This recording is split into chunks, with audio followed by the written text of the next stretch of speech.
Murdered, a podcast. I'm your host, AB. And this week on Mama Murdered, a podcast, we're covering a case that's kind of spooky, kind of creepy, and still unsolved. This week, we're going to go back in time just a little ways to talk about a case that is still kind of haunting this little small town in New Jersey. And that would be the murder of 16-year-old Jeanette DePalma. This case has a little bit of everything. A little bit of murder, a little bit of witchcraft, a little bit of Satanism, and most importantly, the fact that there are still, to this day, way more questions than there are answers about Jeanette's death.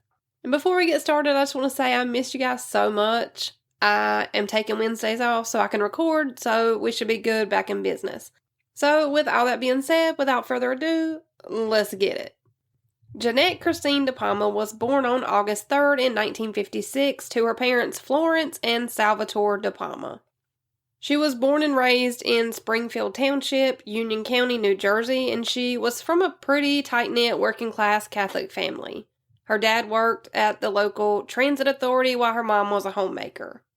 From all accounts, her parents were loving, supportive, and protective. Jeanette and her mom were especially close. Jeanette was reportedly one of 7 kids, so she definitely grew up in a larger house that was always full of siblings, something always going on. Now, as a teenager, Jeanette was known to be friendly, outgoing, she was full of life, and she was a girl who smiled at everyone in the hallway and loved to hang out with her friends. In the years before her death, she had started kind of leaning more into her faith and her religion. She had been attending church services pretty regularly and was extremely close with her friends and family. Jeanette had also gotten a job, so she was working at a local department store, and by all accounts, she was pretty excited to have her own spending money, to be responsible. She was just overall just a well-liked, well-rounded teen. But no matter how well-rounded one can be, a small town loves to take a ride on the gossip train, and this case is no different.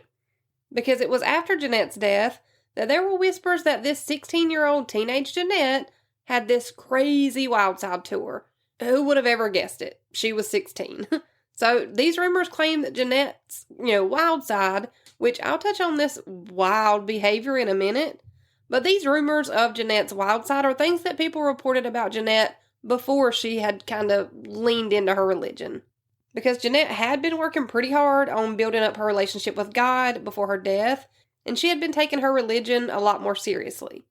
But while some townspeople and even some teachers from Jeanette's school all came out of the woodworks to claim that Jeanette was so wild and so crazy, her parents, her friends, and other family members, and even her church family, they all strongly dispute these, wild child claims. So, let's touch on what some people were calling Jeanette's wild side. Because some people claim that Jeanette liked to do crazy things like hang out with an older crowd. She even went to parties, and even crazier than that, are you ready? I don't think you're ready. But it's also reported that Jeanette was dabbling in smoking weed. Which, let's be so for real, this is not exactly shocking teenage behavior, even by today's standards. But even more so in the early 70s where everything was free love, peace, love not war, everybody just get high and be happy. You would think that her dabbling in weed wouldn't have been that serious, but here we are.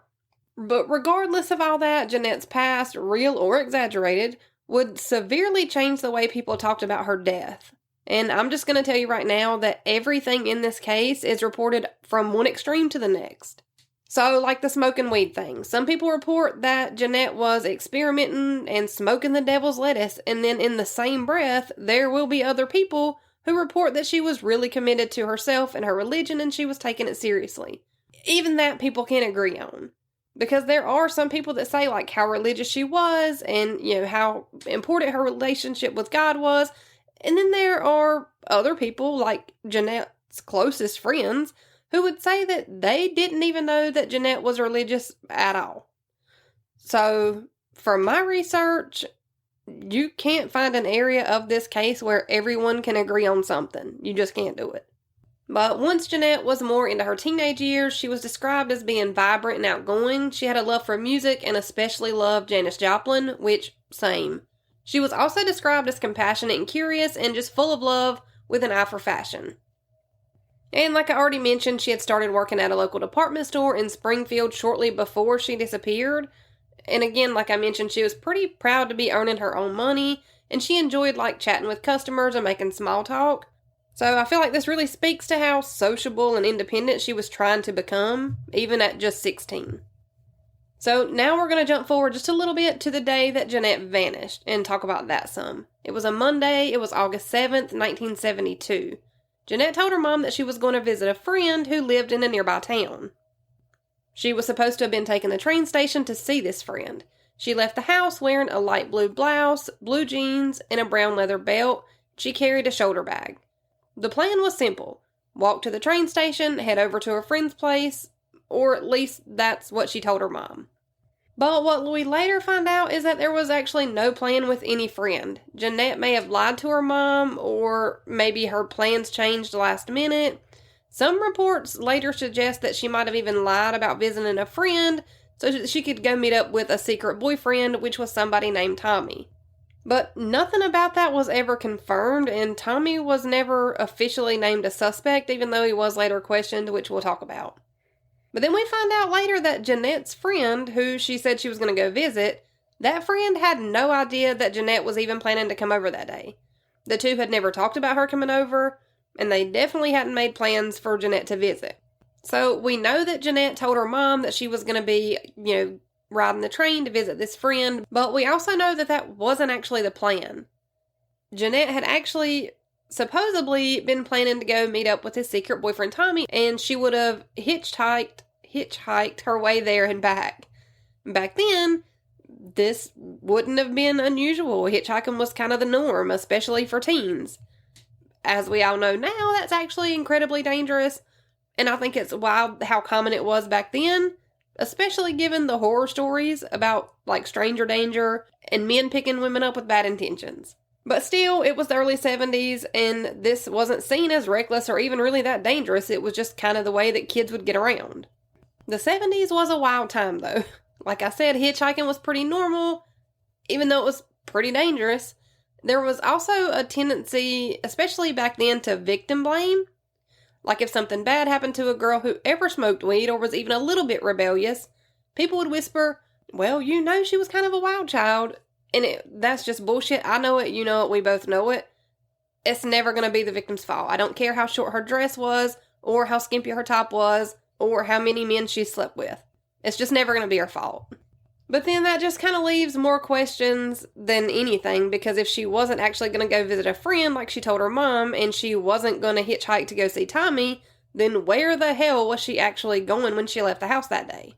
Because Jeanette never made it to that friend's house, and she never made it to see Tommy either. And then she was just never seen again. Now, here's a little bit that's going to piss us all off, because when Jeanette didn't come home, her parents were immediately worried. They almost instantly knew that, something wasn't right. Jeanette just wasn't the kind of kid who showed up late to home, and if she was going to be late, she would call her parents to let them know that she was going to be late. And if plans did change, like maybe Jeanette was supposed to come home and then she decided to stay over at a friend's house instead, she would call her parents. She always called. And really, the only reason that anybody could come up with as to why she wouldn't call would be if there was something wrong.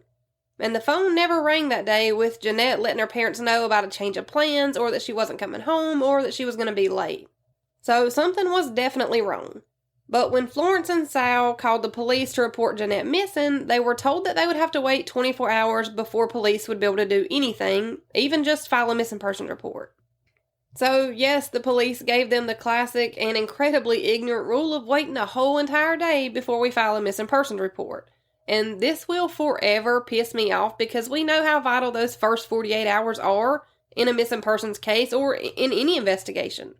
Let's not forget the fact that there's literally a whole ass TV show called The First 48 Hours dedicated to how crucial these first 48 hours are. In those first 48 hours, evidence can disappear, leads can dry up, witnesses can forget things, people could be in town one day and back home 5 states over the next. This will forever piss me off, but police did essentially just tell her parents to sit tight. So we all know that back then the system was set up to respond differently, but, on this day, the system failed Jeanette way before the investigation ever got started. So, despite the delays, Jeanette's parents did not just sit around. They started searching for Jeanette on their own. They started contacting friends, calling around, and printing flyers. Because the DePalma family is nothing if not persistent. The family canvassed the area, they begged for leads, and they turned to their local church and community for help. Flyers were being distributed, and some family members were even checking wooded areas nearby for remains by themselves without any police help. But despite their determination, there was nothing helpful that turned up. And this was really all the family could do at this time. You have to remember, we're in the 70s without social media. You can't put your loved one's face in front of millions of people in a matter of seconds if you don't have the internet. So, missing persons posters and rolling news coverage were the only thing that could really be used to get Jeanette's face out to the public. Because something else to keep in mind is the fact that parents didn't start going to the news stations begging for airtime to tell the world about their missing kid until way after the 70s. That just wasn't how things were done back then. Nowadays, a kid goes missing, their parents can be on the news in 20 minutes and have their TikTok, Facebook, and Instagram, with multiple millions of views, literally in a matter of minutes. We're in the 70s. That's not realistic. So, despite all the efforts that the DePalma family did try to put in for looking for Jeanette, her disappearance barely made a ripple in the media outside of the local area. And police did eventually decide to start doing their jobs. So once police were involved, they started doing their own searches. Even though these efforts by police were described as disorganized and not exactly thorough.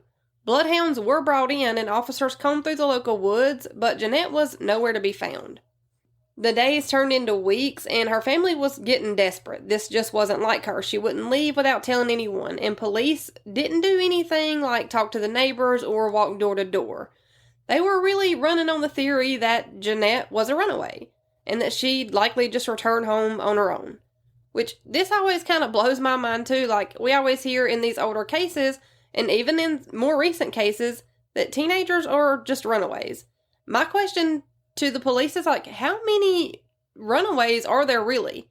Like, is every kid in every town across the entire Northern America just a runaway?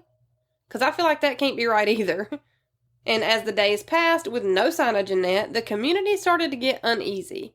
Whispers about cults and rituals began to circulate, and some locals were convinced that something sinister had happened. And we'll come back to why everybody was low-key wondering if this was Satanism or cult activity. But before we get there, things went on like this for almost 6 whole weeks. 6 weeks of just no answers and being no closer to finding Jeanette. But then on September 19th, 1972, a dog with a bone would turn this case on its head. A dog that belonged to one of the local residents that lived in Springfield came home with a decomposing human forearm in its mouth. And of course, the poor family that owned that dog were obviously like, what in the hell is going on? And they immediately called police to report the dog's findings. That forearm was traced back to a place called the Devil's Teeth, a creepy cliffside area of a nearby rock quarry. So let's pause here. The Devil's Teeth, yes, this area already had a creepy reputation. The jagged rocks and remote woods had been linked to urban legends, and local teens believed the spot was cursed and use it for they already were using it for dark rituals. So the rumors only intensified after Jeanette's body was found there. Local kids had always considered it like haunted or cursed, and even just the name Devil's Teeth didn't help squash any of this satanic panic that would soon follow. Now, once the authorities were led back to where the forearm had originally been found, they discovered partial remains of a decomposing body. The body was found on top of a cliff surrounded by what some described as strange objects. They reportedly found the body laid out on a bed of sticks and surrounded by makeshift crosses or occult-like symbols made from twigs and stones. Some reports say that there was a pentagram shape, and there were even some rumors that animal remains were found nearby the body. Now, to be fair, while some reports say that there were pentagram shapes and animal remains near the body, those claims have been heavily disputed and possibly exaggerated by media hype and community panic. Actually, the Elizabeth Daily Journal later reported that much of this so-called satanic evidence was either misinterpreted or fabricated entirely. So, the people who would later dismiss these rumors all claimed that the things that were found near the body were all like natural debris, like the way that tree limbs and stones get placed around on the ground naturally, and that they weren't symbolistic at all. And this is what I mean when I say that no one can agree on anything within this case. Because, was it just normal tree limbs and sticks that were kind of just laying around this body? Or was it something, ritualistic? And we may never know. Either way, though, the eerie setting and the mysterious nature of the crime and the way the body was found just added fuel to the rumors of witchcrafts, cults, and satanic rituals. The town spiraled into a full-blown satanic panic. Remember, this was the early 70s, and the satanic panic was about to take over American pop culture and law enforcement altogether.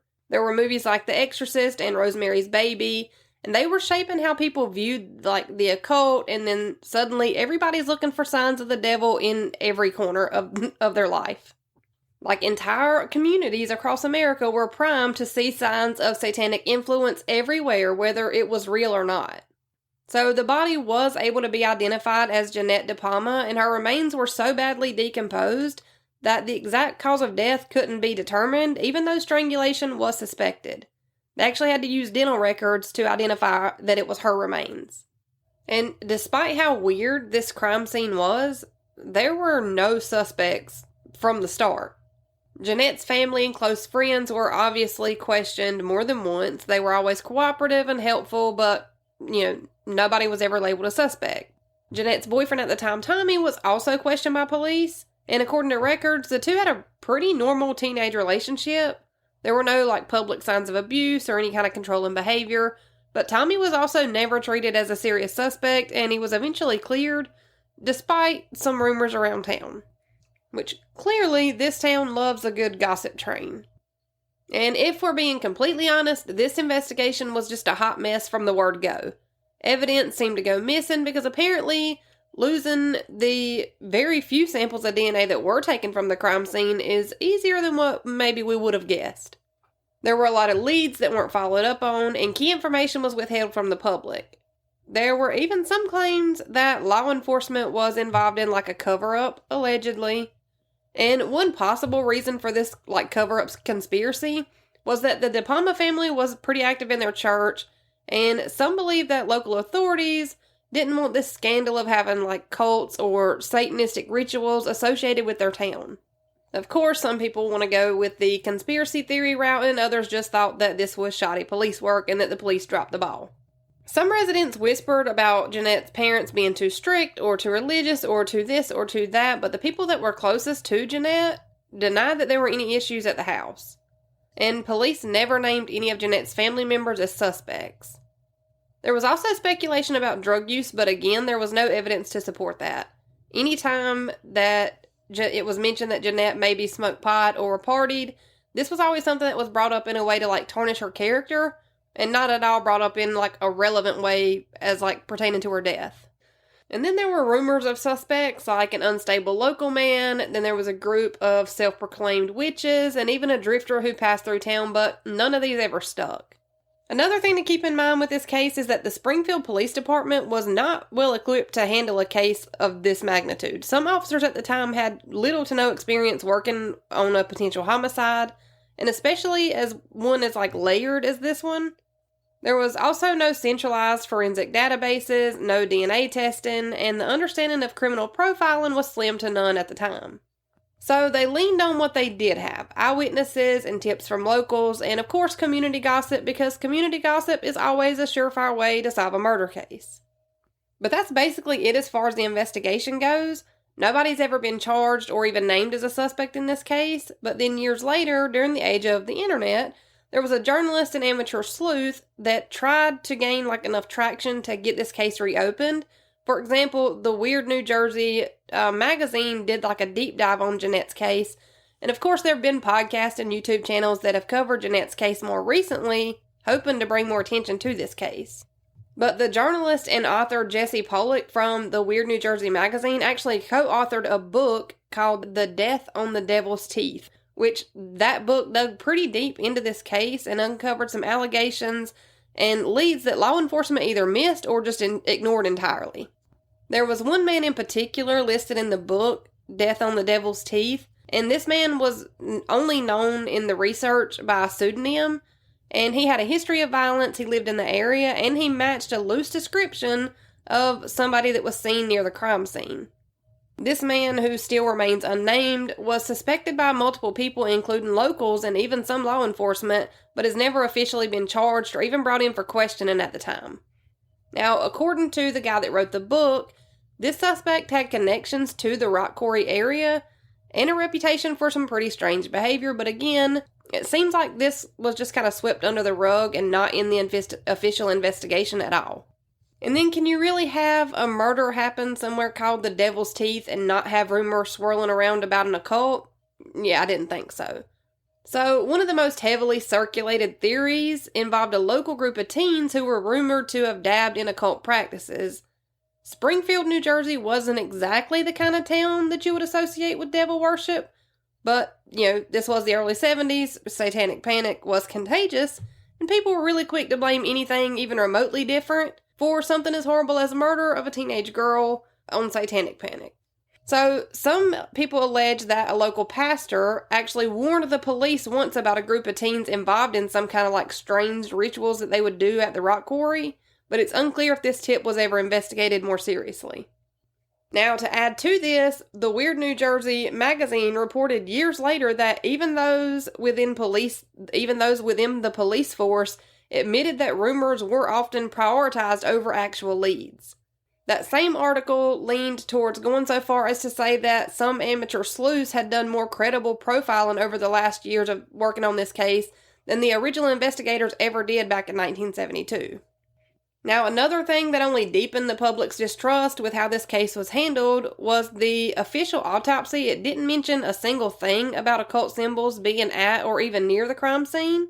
Multiple earlier reports did claim that there were signs of ritualistic activity, and while the ritualistic, satanic, occult rumors were holding strong within this case, there was only one theory that seemed at least a little more credible, and that was that maybe the infamous serial killer that's known as the Torso Killer was responsible for Jeanette's death.